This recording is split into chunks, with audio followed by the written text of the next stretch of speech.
I am not afraid to stand alone. I am not afraid to stand alone. If Allah. Okay, right, okay. Well, my last question is... Third last, fourth last. This last. Yeah. Last of the last. Just last. Last of the last. Last of the last, yes. Recently in India, it was in the news that same-sex marriages got allowed, yeah? And on reading upon it, yeah, I found out that they said that it is at the genetic level of people. It's in the hormones, yeah, what they desire, what they don't desire. Now, I understand that Islam is completely against this. It doesn't allow this.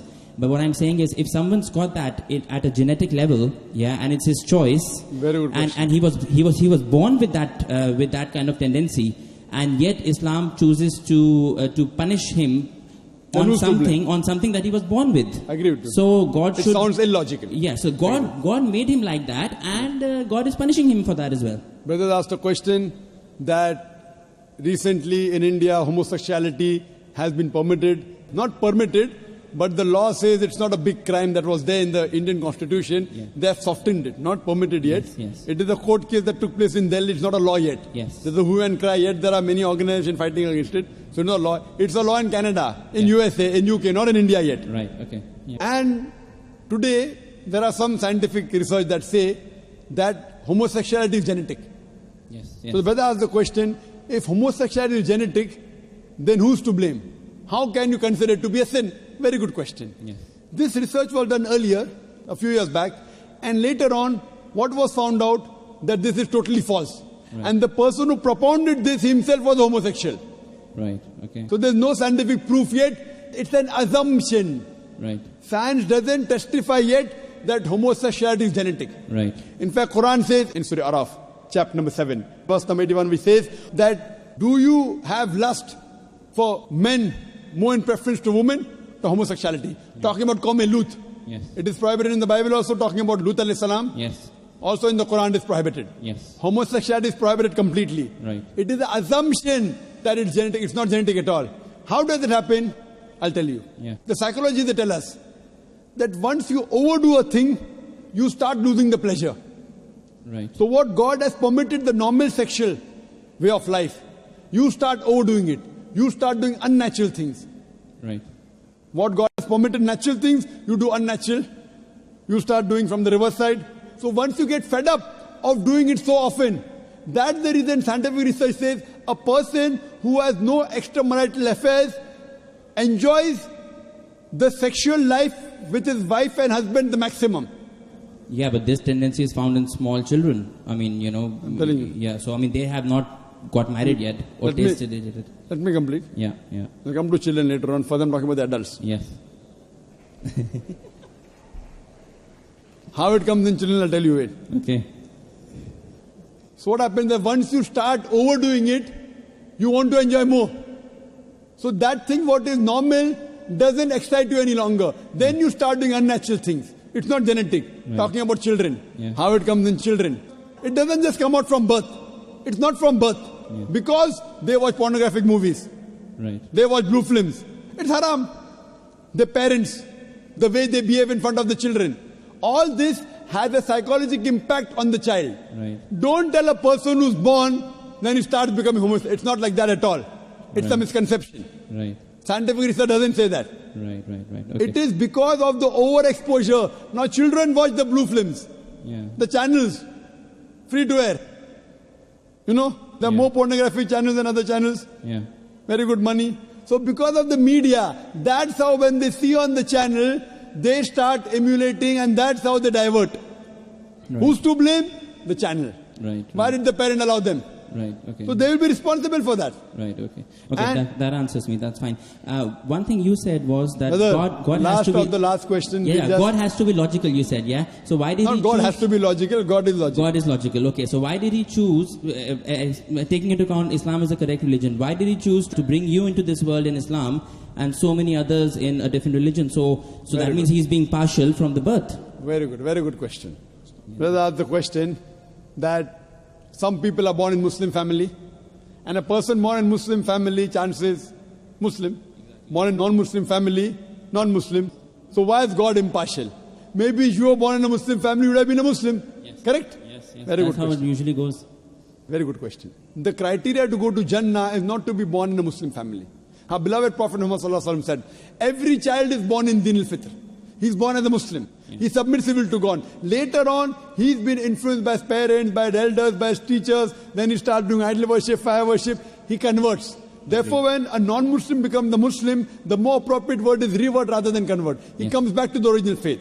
Now, the criteria to go to Jannah is not to be born in a Muslim family. The criteria to go to Jannah is Surah Al-Asr, chapter number 103, verse number 1 to 3, which says, Wal Asr, Innal insana lafi khusr, illa alladhina amanu, wa amilu salihati, wa tawasaw bil haqq, wa tawasaw bis sabr.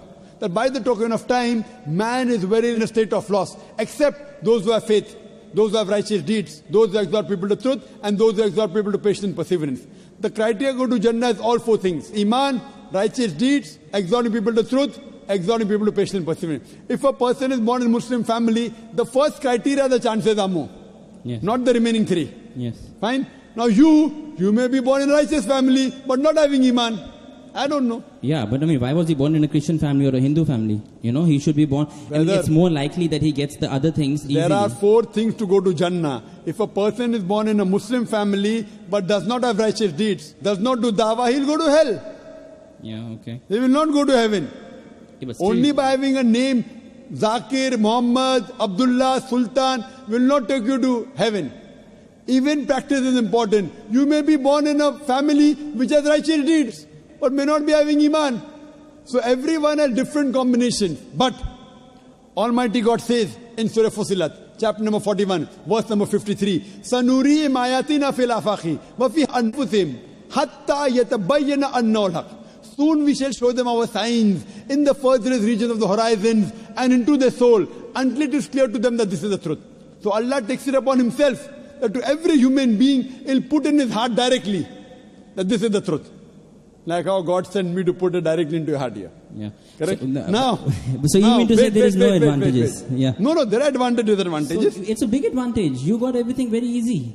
But for a person who's in a different religion, he doesn't even come to know about it. You got so easy. In 3 hours you got it directly. Very easy. Right or wrong? You don't think it to be easy. See how you take it. I'm saying how lucky you are compared to the other non-Muslims. You attended my talk. Yet you're not accepting it. Who's to blame? You or God? You. Yeah, but there are not things. Me. There are things. There are a lot. Religion is a big thing. Not big thing. You want to make it big, you make it big. You want to make it important, it's important. The problem is that Almighty God puts in every human being directly. Not always to Dr. Zakir Naik. I am only 0.00001%. It's not me.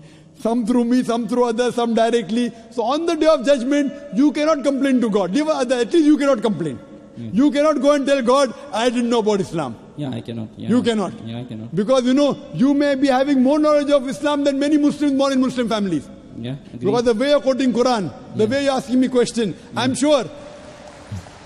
So now after reading so much about Islam, and yet if you don't accept, Allah will question you. You have no excuse whatsoever. The other non-Muslim will deal with them afterwards. Let's talk about you first. You have no question at all on the day of judgment. I have. I can say there were a few things which I did not get the right answers to. There are many Muslims who are born in Muslim family, not few, have many questions which are not answered. You have few, they have many. So you are in a better position. You cannot complain to God. You have few questions not answered. I would give God that these are the basis because they did not get answered. That's why I did not accept it. If I don't accept it, maybe I will later. I don't know. Which question you don't have? Tell me now. Tell me now. Come on. You can tell God, Dr. Zakir Naik asked you in front of 20-30,000 people, what question you don't know about the Quran? Come on. First of all, the answer that you gave, that it is because of media and blue films. I know small kids who don't even have access to that, and still they have those Which tendencies. kids? Name them. What nonsense you're talking? I'm a medical doctor. What do you know? Are you a medical doctor? I have seen it. Are you a medical doctor? Well, let me tell you. Are you a medical doctor? Yes or no? I'm not. I'm Fine. an engineer. I'm a medical doctor. Fine. Okay. Now you are telling a doctor you have seen. If I tell you that I have seen a building made of paper, come in Bombay. I have seen a building, the pillars were made of paper. Will you believe in it? I won't. I have not seen it. So finish. See, this is the first alu ahli zikri in kuntul ta'lamun. Ask the person who knows. Now I have seen, you have seen. Does it carry weight? I have seen a building made of paper. Will you believe? No, but your point is that it's only because of media. But I know. Point is it is not genetic. There is no scientific proof at all. It is genetic. I'm telling you. Right, right. What I'm telling you, it can be one of the reasons. Yeah. There can be 20 other reasons. Right. One of the reasons can be media. Yeah. You tell me it can't be media, I'll disprove you. Right, right. One of the reasons can be media. Right. Fine? Yeah. Yeah, very good. Actually, I have to go through all the other questions. Very I well, have in go my through, mind, but you and I can't. will need some time, and then Take maybe your inshallah time. I will do it. But, Yeah. hope it's not too late. I don't know how long I'm going to live. But, see, if I die in the state of getting more knowledge, then I can always tell God that I was just getting more and more knowledge. You cannot. I'm telling you, you cannot. I will give Shahada on the day of judgment. I give you a chance. You cannot. See, I don't know I'm going to live tomorrow or not. See, 90% of my questions are answered, but I have to Alhamdulillah. go through more things. People accept Islam with 10% acceptance. Saw that girl. According to me, you have more knowledge than all the people who accepted Islam. Yeah, that's true. Maybe that's true. But my principle is, unless I'm 100% Fine. clear, I will not take such a big step. I will only take that big step if I'm Brother, 100% clear. many things you did in life without knowing 100%. Did you know how much you're going to earn in Dubai that you came here 100%? Yeah. See, that way I'm ready to say the thing. But the thing is, I've seen some Muslims who say that if you have an iota of doubt, then you're not a Muslim. So Who said that? They say if you have... Are you going to follow the Quran or are you going to say some Muslim? Forget about Muslims. No, you want to judge? You have to believe it in 100%. Even if you have 99% faith. Who said that? Does the Quran say that? It doesn't say that. You follow Quran, don't follow the other Muslims. Don't follow me also, follow Quran. So if I tell you that I believe that Prophet Muhammad was a prophet of God 90% and 10% I have doubts, am I a Muslim? See, you tell me that. Do you believe in messenger or not a God? Other doubts are separate. I believe in one God and I believe in his messengers. 90%. I believe in his... Yes, 90%. Which 10% you don't believe? Tell me now, I'll clarify that. I can't recall those questions now. Why? Yeah, So you can't recall? This is escapism. No, not really. I am true to my heart. I am not escaping. I am not asking you to accept Islam. I'm not asking you. I know. I'm only telling you, if God forbid something happens to you before you accept Islam, you will not be forgiven. I'm only telling you an advice. I'm not being prejudiced here. I'm being true. Take your time. When you need me, you can call me on the email. Sure. Zakir@irf.net. My pleasure to reply to you, brother. How do you spell IRF? irf.net. irf.net. Okay. It's a short form for Islamic Research Foundation. Right, okay. Yes, or you can watch me on Peace TV. Sure. Inshallah. All right, okay. Thank you so much. See you next time. Inshallah. I am not afraid to stand alone. I am not afraid to stand alone. If Allah